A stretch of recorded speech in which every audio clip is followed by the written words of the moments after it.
Ang swerte lang talaga ng mga new applicant ngayon. At sa mga nagbabalak pa lang dyan mag-apply na kayo mga paps. Kagaya na lang nito nangyari kay Paps oh.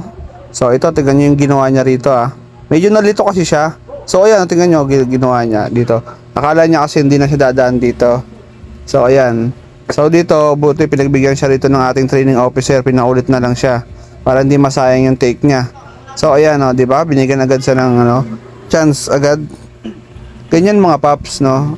Mabuti lang talaga, mababait yung ating training officer eh. Ayan, binigbigyan siya ng pagkakataon kasi baka nalito lang talaga siya na misunderstanding lang. So ayan, binibigyan siya ng pagkakataon.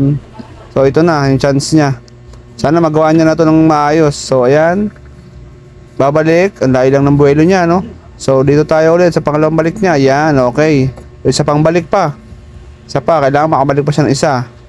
Okay, very good. So ngayon, 1, 2, 3, 4. Dito sa number 1, tingnan natin kakayanin. Okay, very good naman. Kayang-kaya naman niya, no? And then sa number 2, okay, goods din. And then number 3, mga paps, ganito yung gagawin nyo. So ayan, number 3, kailangan lang buwelo. Very good, nagawa ni Paps. Okay, number 4. Tingnan natin. Okay, goods. Very good to. Oh, and then number 1. And then arangkada.